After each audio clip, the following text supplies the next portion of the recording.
didn't 3 months ago when I was on a plane at 5 o'clock in the morning flying over Colorado. Whoever decided that staying outdoors with your family was a fun, adventurous idea that would bring you closer to each other and nature must not have been in the right state of mind. That didn't stop my mom from listening to him though, even though I told her time and time again that it was not a good idea to travel 1,700 miles to experience something that honestly no one really cares about anymore. We went anyway, and I guess that I should tell you that yes, I did have fun. And yes, it did bring us closer to each other and to nature. Don't just sit there listening to me though, why don't you read for yourself? June 12th, 4:48 a.m. It's early, too early. Honestly, once you've been on a plane for more than a few hours, time starts to dissolve and suddenly you have no idea what time it is or how long you've been in the sky. Even though I don't know the exact time it is or what state I'm in, I do know that it is way too early for me to be awake. The flight was delayed by a few hours, which my mom was not too happy about.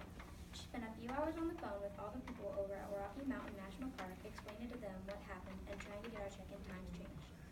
Anyway, we're back on the plane now, and according to the pilot on the speaker, we will be landing in a couple of hours. I should probably go back to sleep and enjoy my last time sleeping indoors for a while. 7:12 p.m. We landed in Colorado a couple hours ago. The campsite is about an hour away from the airport, so we had to take a taxi all the way there. We picked out a spot to set up the 3 tents that we would be sleeping in. There are a lot of sticks and pine cones covering the ground, and my dad decided that that would be the best job for me, knowing that I have never put together a tent. After we got everything picked up, and we went on a hike up Mount Ida. And when we got to the top, it had dropped around 15 degrees. At that time, the sun was setting, and the view was amazing. The bright red and orange sky reflected off the trees and gave everything around you more life. I could have stayed up there the entire night. I don't know what it was about being up there and looking down at everything made me feel like all my troubles were much smaller than they seemed. June 13th, 10:08 a.m. I woke up around 8 o'clock today to go on a jog. It was a little rainy, which I enjoyed because I love rain.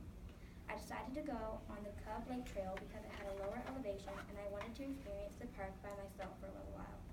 As I was running, I noticed multiple signs appear on the trail, so I decided to take a short break and read one. History of Rocky Mountain National Park, read the sign. The park was established on January 26, 1915 when Woodrow Wilson signed the Rocky Mountain National Park Act. As I read on, I realized that this park has so much history that no one really knows about. For example, during the Great Depression, the Civilian Conservation Corps was put into action. Young men came to build roads, trails, and buildings. They also planted trees, managed predators, and even put out wildfires. I was so engrossed in my reading that I hadn't even noticed when it started to rain harder. Once I finished, I decided to turn back towards the campsite instead of risking the flu. When I got back, I realized that I didn't get a signal from our lovely campsite. It was okay because I was planning to take a nap anyway. It rained the rest of the day, so we couldn't really do much. I basically just stayed in the tent the rest of the day. June 13th, 4:53 p.m. It's our last day here, and I never thought that I would be this upset to leave. We hiked up Timberline Falls. It was a 4-mile hike with a 1,510-foot elevation. At the top, there was a plethora of trees to sit under and relax in the shade.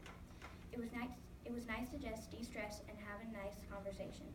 Sometimes in the middle of a sentence, someone would look up at the waterfall just for a second, almost like they had forgotten where they were and were amazed once they finally realized. After a couple of hours of just relaxing, we decided to go back down the mountain. Now we were packing up everything but the tent. We have an early flight tomorrow, and we want to get as much sleep as we can. Speaking of packing, that's probably what I should be doing. June 14th, 3:15 a.m. We are packing up the last few things at the campsite. I'm extremely sad to go, but I have a feeling that I will be back in a little while. It's weird to think that before I got here, I thought it was going to be one of the worst experiences of my life. However, now that I am leaving, I realize that I wouldn't want to be anywhere else.